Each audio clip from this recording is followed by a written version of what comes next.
These are stories of Nem Cordon, the world we live on. Tosimino Nishina, Southern Maidu country. My name is Solak Weta. A rattlesnake dancer is a direct connection to this universe and family. I spent my life researching the plants and animals in the water, air, and soil around me. I am a rattlesnake dancer.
The rain fell down and made everything clean.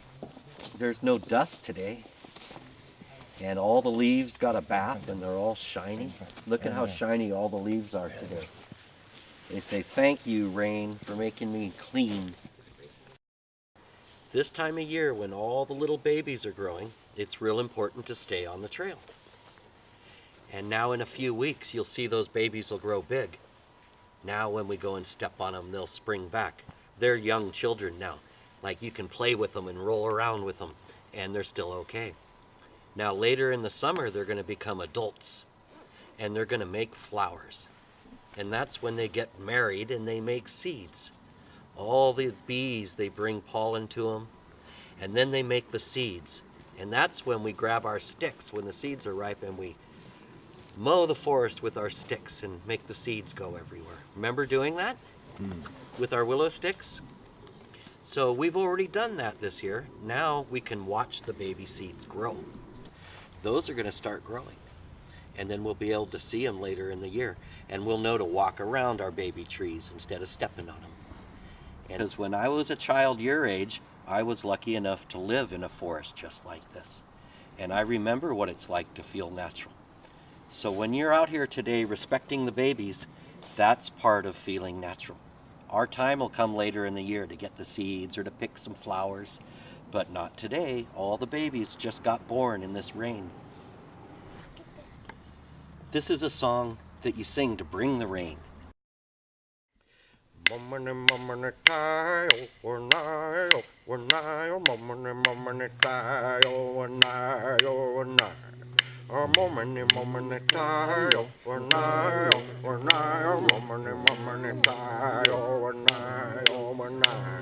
a moment in time, one night, one night.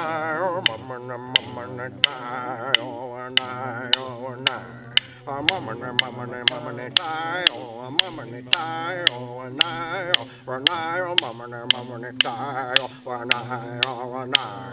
a moment in time, one night, one night, a moment in time, one night, one night. A moment in time, one night, one night, one night. Đấy nè của tôi.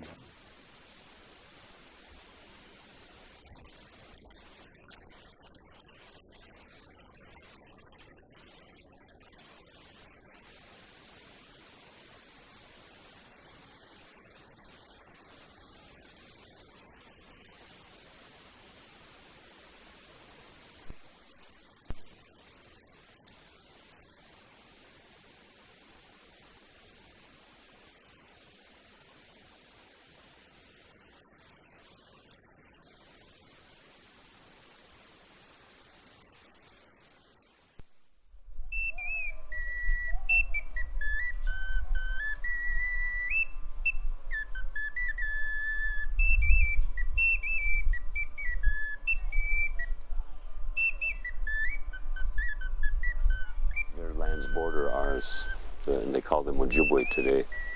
But Anishinaabe is what they call themselves, being lowered from the sky with toes pointed forward.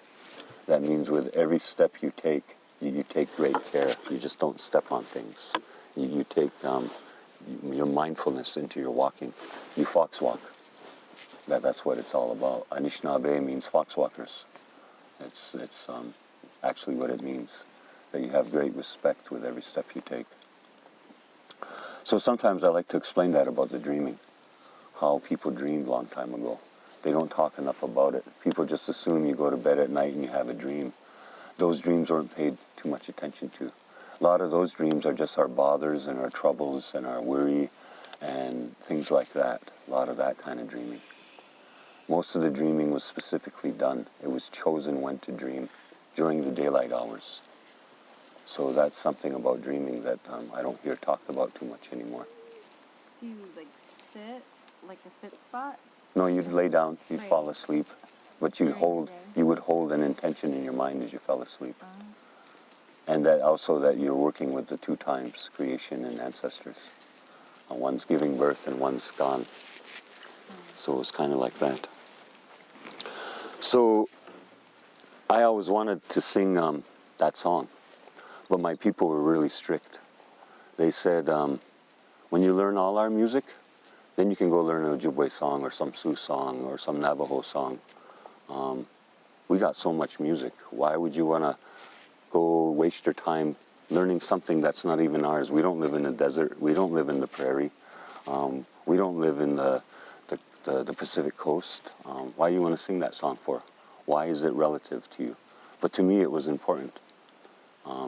I always thought it was. And I knew that's how new songs came in. I had to take their challenge, though. When I could sing every song that there was to sing for a daytime song, I learned it.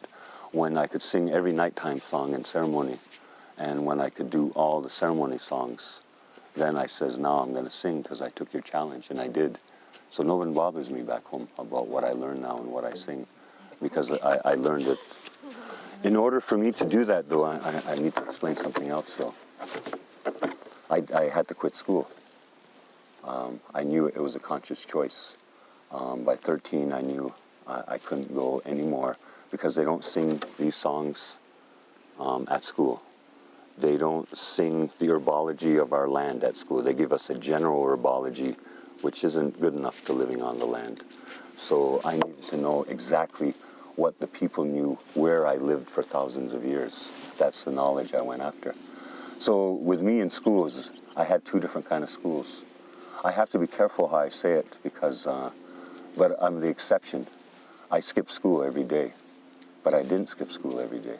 Every day I found the elders, every day, and I worked with them. And after a few years, the elders knew that I was doing that, so they always took me in when they seen me that day, because they knew what I was doing.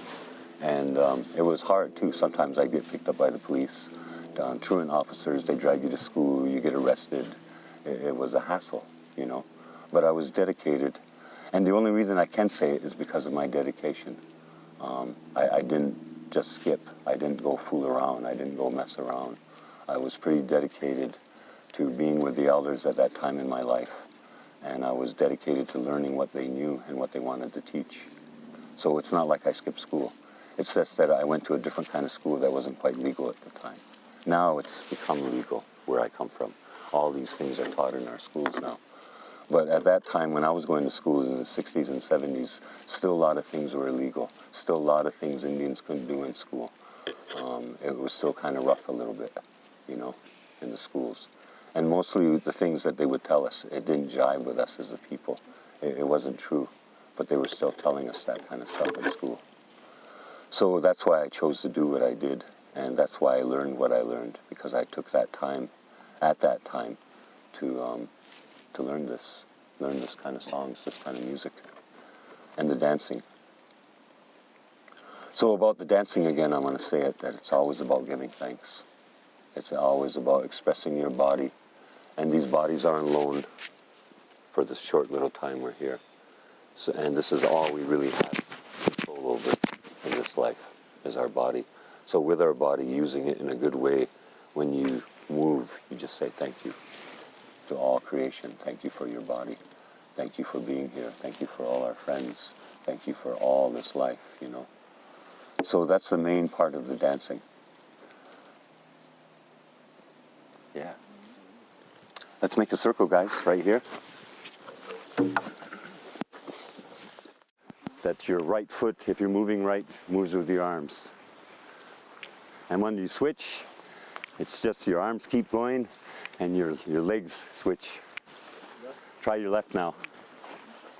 Without losing beat of your arms. See that? And then the switch. Pretty easy once you get the hang of it, how to switch. So remember, the drum tells you when to switch. When it skips a beat, and that's also on your lead, when you can join in and sing at the same time, that's the moment of the switch. They say where I come from, there's no really terrible evil, or there's nothing like that.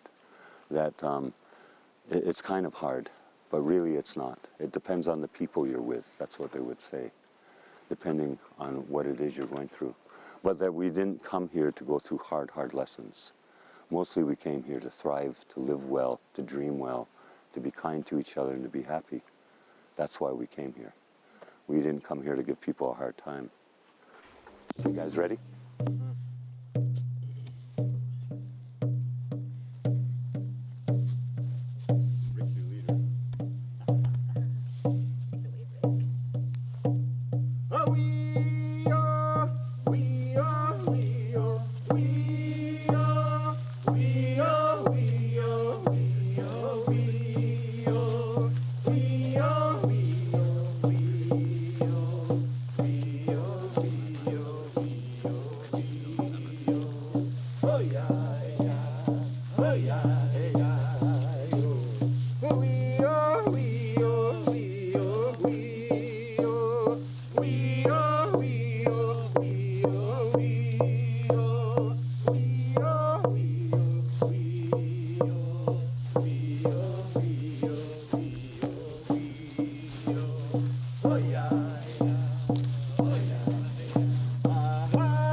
Well, you guys, what's going on today that's different than any day in this new year?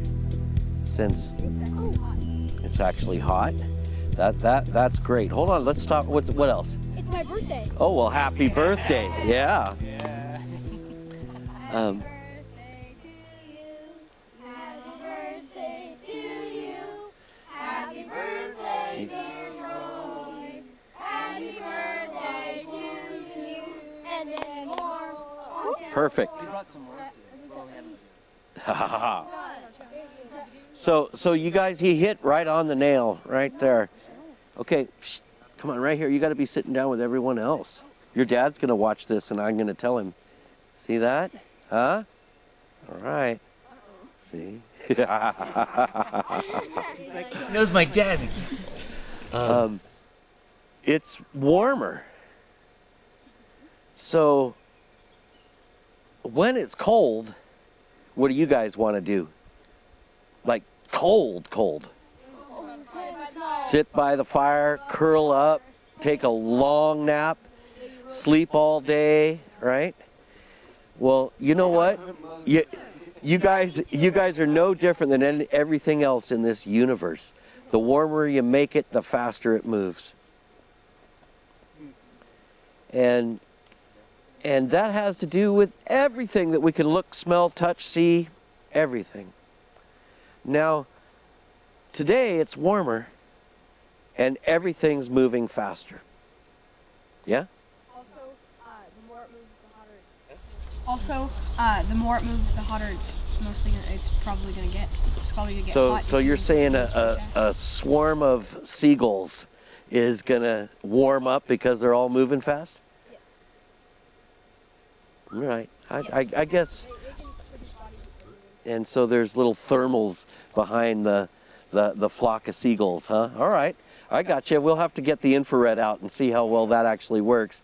You know, a pod of hummingbirds creating global warming.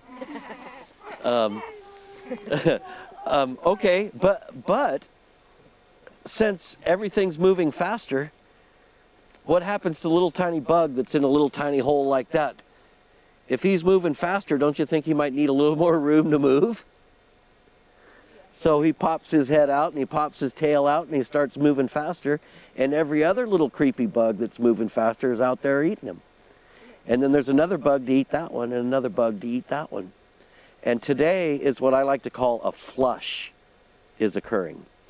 All the bugs, all the little creepies are all out on the move, and they're all warm and they're all hungry.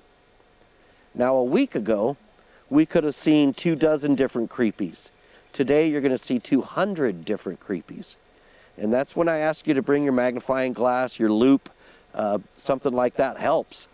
But what I'd like you guys to do today, and you don't have to do it now, but I want you to find a place in the woods that you can look at that there's not something going on in.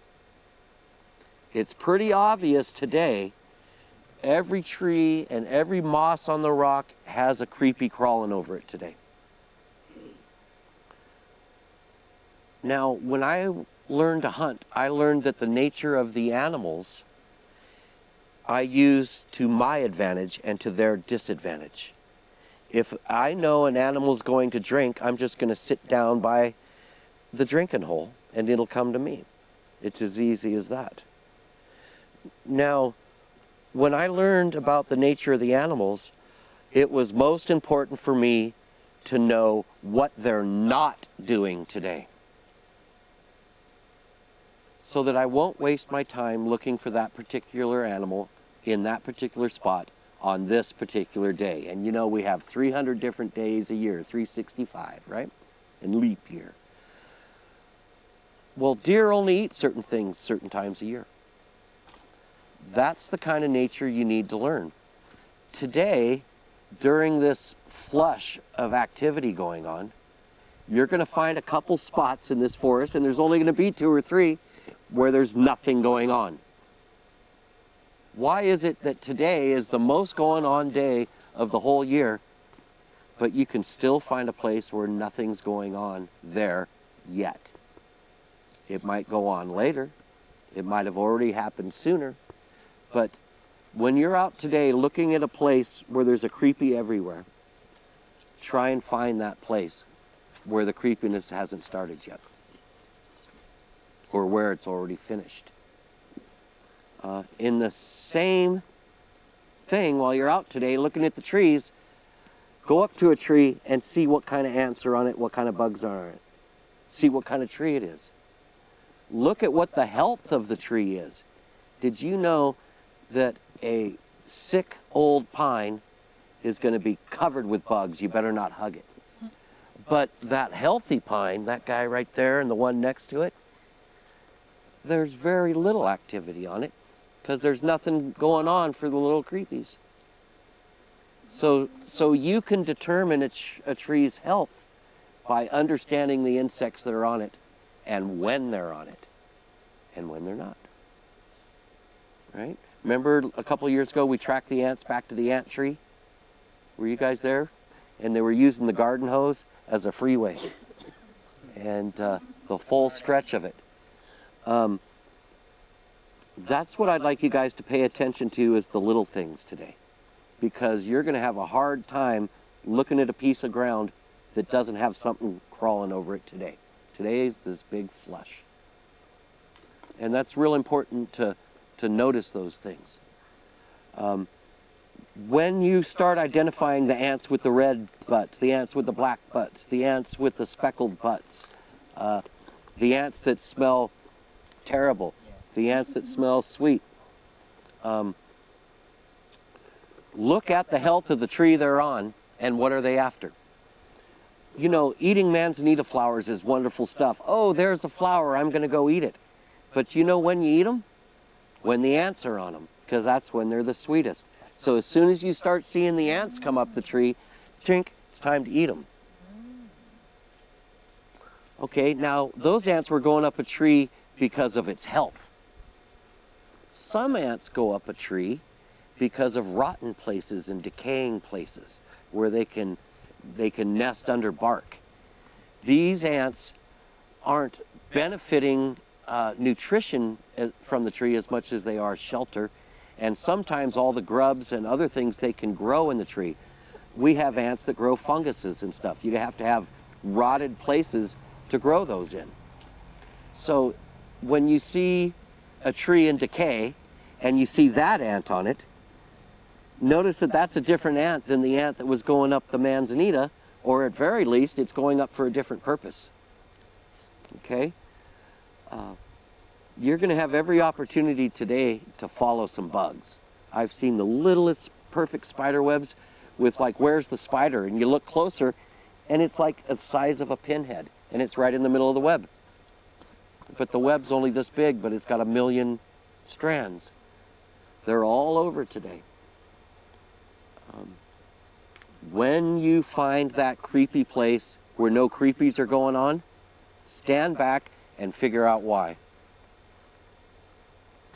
Right here, it's because I raked the ground yesterday and I raked it the day before and I swept it twice, and so there's very few creepies.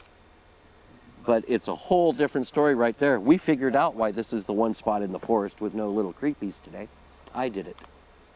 When you find that place out there, you need to determine why that is. And by the way, I did see the hummingbird this morning getting lichen and spider webs. And if you listen real close and you hear the hummingbird, and you'll hear a chirp, chirp. They're mating right now. And that's the only bird in the world that breaks the sound barrier. And it does it with its tail when it turns up, and it makes a sonic boom. Yeah.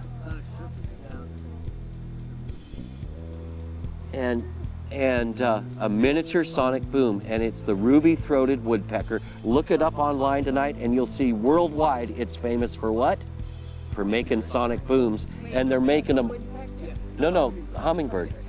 And they're making them all day. I heard them all day yesterday. Chirp. And it sounds like a little chirp. Chirp. So it's going to be a look at the bugs day. And watch out there.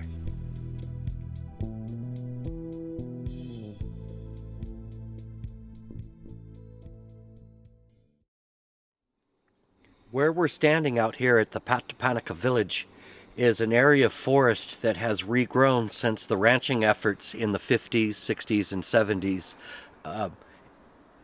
it went away. Now the trees have been cleared in here recently by AmeriCorps volunteers that I supervised. These erosion scars don't convey water purposefully. It's not a natural catch of any kind. So in sections like this across this property where these erosions are left natural, I've been filling them with the brush and the timber of the forest clearing activities. And this has created a microclimate, if you will, or a condominium for rodents. Along with this, the birds come in here and spread more seed. We're trying to create more diverse locations that the wildlife has an opportunity to visit. Prior to the clearing, it's much too brushy for certain kinds of animals to come in here and forage. Also, when we clear it, the seed pool, the amounts of seeds grows. there becomes more seed with the sunlight. We do have the blue oaks growing in here in places, so that lets you know that we're right on that lowland foothill mountain Sierra belt. So our biodiversity should be great. But since the ranching operations in the 60s, 70s, those cows ate the seed of all the native plants off of here. It's up to us to reintroduce a lot of the species that are missing. At the same time, enticing the wildlife will reintroduce seed species as well. So let's keep an eye on this. As spring comes around, you can see all the wildflowers we've planted in here. This feels like kind of like the land of legend. Rattlesnake! What's this animal's doing? Rattlesnake! Rattlesnake. Rattlesnake! Rattlesnake! Rattlesnake dancer rocks.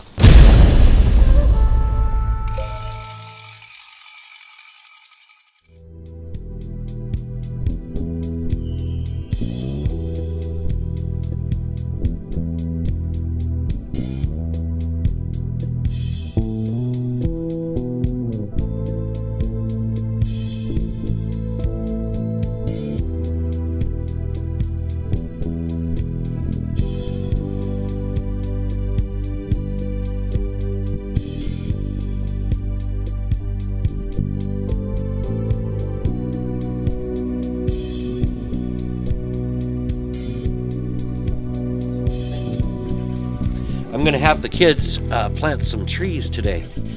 Alnus rumbifolia, white alder, native here to this riparian area. This is the top of the riparian area that was heavily cowed in the past, and the alders haven't been able to make it back up the hill very well. They start right here, and they go down, I don't know, 400 or 500 yards. The other day we saw a Virginia rail right here. Lawrence was with me. And this is a wonderful habitat in here. And I'd like to get, now that there's some sun, I'd like to get one of the alders in a sunny spot down here.